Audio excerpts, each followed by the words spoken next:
Shrapnel is going to be a first-person shooter multiplayer game with a AAA team behind it. They also have a really intriguing plan to reward players who help make content for the game. So let's jump into the Balthazar research and see how this NFT game scored.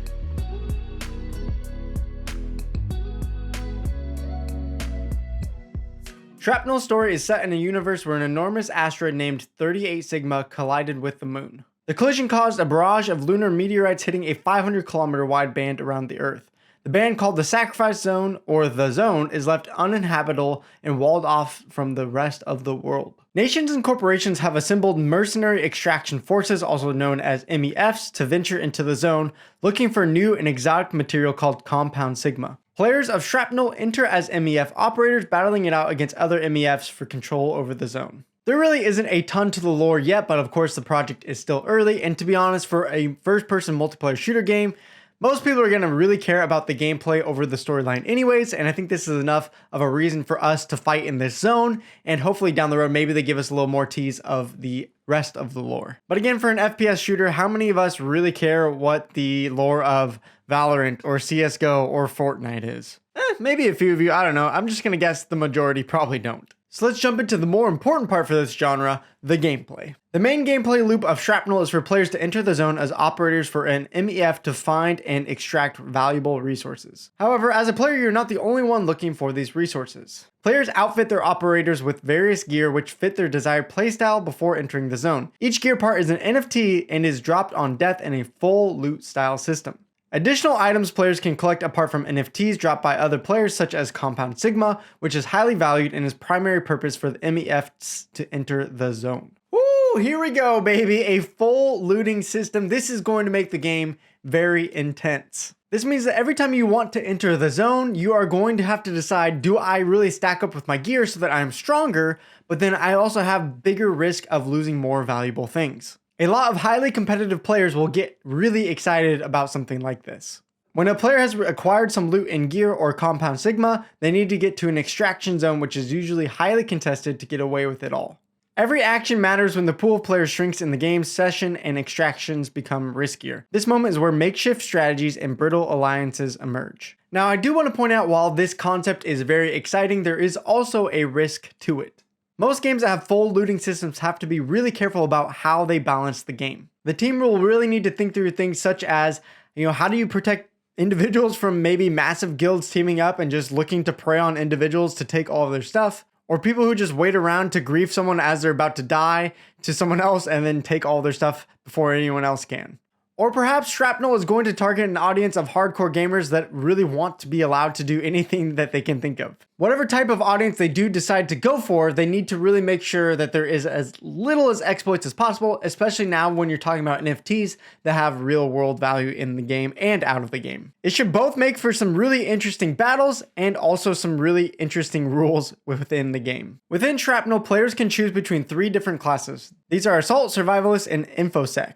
Each of these classes will have its own skill-based progression tree. A temporary contract operator character is available for new players or those who want to try a different class without risking their gear. Of course, this option leads to lower gameplay rewards as there is little risk. There's also going to be gear in the game, which is similar to a lot of other games where you have weapons, armor, consumables, and also in Shrapnel you'll have technology with items such as night vision goggles and information gathering devices. I love that the Shrapnel team is already thinking about different play styles for the game. Within a competitive game, I think this is a very key point to get players to keep engaging with their gameplay loop, because if there's only one playstyle, that will often get stale and boring and will allow players to leave the game once they've had their fill of that class. Opening up to having multiple classes, weapons, and different types of armor is going to give you guys multiple chances to play different styles if you get bored with your main style. Will 3 different classes be enough? Will there be enough variety? We don't know yet, but they can always add more types of classes or more variety within each class down the road. There's also going to be a way to earn their token Shrap by doing missions that are related to either gameplay, content creation, or marketplace participation. On top of this, there's also a reputation system where players will gain a reputation score when participating in the game. A player's overall reputation score is based on 3 facets: play, creation, and community. A high score in these facets earns the players rewards such as in-game boosts or new modding capabilities. In addition, the higher the total reputation score a player has, the more discoverable the player's profile and content are on the marketplace. What the team is thinking through here is actually really brilliant because they are trying to motivate players more and more to get involved with the entire ecosystem of the game and rewarding players who are putting most into the game. This in theory should promote some of the best players and the best community members to the top and reward them the most heavily. Of course, with all video games though, there are going to be people who are trying to game the system, so the team will have to be very careful how to manage that. With all these concepts in mind though, the Balthazar research team decided to give the background an 8 out of 10. Now let's take a deeper look into NFT gaming assets.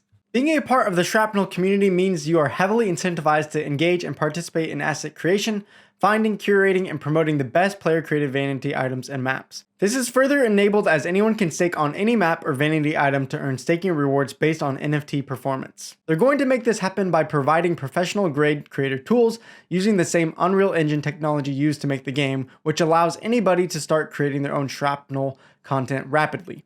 Once created, players can mint their content into NFTs and trade them in the game's marketplace, earning rewards based on popularity. Now, a lot of NFT games have already stated something like, hey, we have our main game, but we're going to allow the community to make content as well over time. I feel like the Shrapnel team is taking that to the next level. They're allowing players to make vanity items, maps, tournaments, and more, as well as allowing people to curate them and to stake on them. Shrapnel seems to be giving the right incentives to motivate players to want to make content. Of course, this is a double-edged sword because if no one steps up to the plate to make content, then the whole game flops. However, we've seen many big titles before with mods made by players or maps made by players that actually become more popular than the main game. If the team can get the right community in this game that have a lot of talent and want to work on something, they could be swimming in a sea full of content. Now, how do you sort through all of that content? Well, the team has thought about how to do that as well with their land. The map framework in Shrapnel consists of two main categories of land, the arena and the podium. The primary goal as a map owner is to get your map to the center of the podium. In the arena, owners and curators can promote maps to attract players and Shrap stakers. The more players in stake Shrap, the more size your map gets and you move closer to the podium. Again, it's just another motivation for players to create excellent quality content so that they can get to the top of the podium. If they do so, they're going to get more and more rewards while everyone else is looking to take their spot as well, continually pushing people to make sure that their quality is top notch. Again, I always do worry with these systems a little bit that there is going to be gaming or exploiting the system, so the team again will have to manage that well. If it works though, I love that they're rewarding content creators that push out the best quality the most. Now for the NFTs, as of today, the only released and teased NFTs we can see are their operators, which are 5 different characters. Each character is featured in Shrapnel's upcoming standalone comic series, and they each have their own story told in one of the 5 comic books currently in production. At the time of this writing, you can see they are around 0.055 ETH as a floor or $60. Now, of course, it would be great to see what these characters will look like in game, but from what we can tell by the artwork currently, it is looking pretty good so far. The artwork impressed the Balthazar team enough to give it an 8.5 out of 10, and how the NFT gaming assets will be used, a 7.5 out of 10. Now for the blockchain tokenomics and white paper. Shrap is set to be issued as an ERC-20 token and shortly after deployed on Avalanche. The Token Genesis event creates 3 billion Shrap tokens as the total supply, which is hard capped and will never increase. There will not be created or minted other tradable tokens. So you can see here that a lot of the token rewards are going to go to the community with a 33% of the total amount. Also interesting to note is that they are going with the 1 token system like we've talked about in the Dogami video, and we'll see if that really works out instead of trying to make a 2 token system where one is more inflationary and one is more hard capped. It's just a single token the whole way. Now, we would love to see the white paper have a little bit more of a robust section about the tokenomics, especially on handling token unlock dumping, which seems to be standard across all GameFi games. The choice of the Avalanche blockchain is also seemingly to be a good one for games, and a lot more games are coming out on Avalanche. And while it's still pretty early on in the project, the team still thought that the white paper was well informed and structured well, earning it a 7.5 out of 10. The team making Shrapnel is exceptionally diverse with a lot of experience in many areas. We're amazed by this team. This team consists of people that fill all the roles thinkable that would be needed to make a game of this caliber. They currently have 20 plus employees, most of them have relevant experience with their respective fields and plethora of diverse advisors. In addition, they have 27 open positions, many of which are strong lead and director positions. The information was easy to find and Shrapnel seems confident in its team members, partners, and advisors. This might be the best presentation of team members we've seen in our research to this date. The members also have experience from huge companies such as Microsoft, HBO, EA, Irrational Games, 343 Industries, Treyarch, and more. In addition, they have experience in AAA titles such as Halo, Call of Duty, Star Wars, Indiana Jones, BioShock, Killer Instinct, The Sims, Game of Thrones, Harry Potter, and many more. Woo! Talk about a list of big name titles that this team has worked on. And not only is their experience pretty impressive, I also just love the fact that this team is very transparent, open, and they are listing every single member who is working on the team, as well as showing off who they are still hiring. A lot of times we just don't see enough transparency in these play to earn NFT games, and so I love the fact that Shrapnel is just laying it all out on the table and say, hey, look at us go. Based on their incredible transparency and the amazing experience of these team members, the Balthazar research team decided to give them a 9.5 out of 10. Now, when it comes to the roadmap, you can tell that the team is still in its early phases. The 5 phases, including phase 0, are reserves, the campaign, surplus, build, and deploy, where we'll finally get to play the game. You also may notice here that there aren't any dates on the roadmap, and so we don't know when all these things will come, but I would rather see them make a quality game and take their time than to rush to hit all their dates. With the roadmap still being pretty early and quite sparse, the team has given it a 6 out of 10. Now, before we get to the conclusion and final score, I do want to remind you that Balthazar, we have released our launchpad finally. Yay! This means that if you head over to Balthazar's website, you'll be able to use our launchpad to buy NFTs and tokens of games that you like sooner than anyone else. Now, we don't have time to go over it in this video, but if you want to read through the whole research report, you can see that the team has also given Shrapnel a 9 out of 10 for their website and a 7.5 out of 10 for their socialnomics. As you've probably already guessed, the Alphas team's overall conviction for Shrapnel is high, and this is for sure one of the games we're confident will be a leader in this space and set a good example for what a GameFi shooter really can be. It's not possible to overstate how qualified Shrapnel's team is for the task at hand, and if there is ever a team to deliver a great GameFi shooter game, it would be Shrapnel's impressive team. Lastly, with the team's overall level and the game to be, we truly believe this can be one of the leading GameFi games in the grander metaverse, reflecting our score of 8 out of 10. Now, I don't know about you, but when I see a caliber of this game with an impressive team behind it,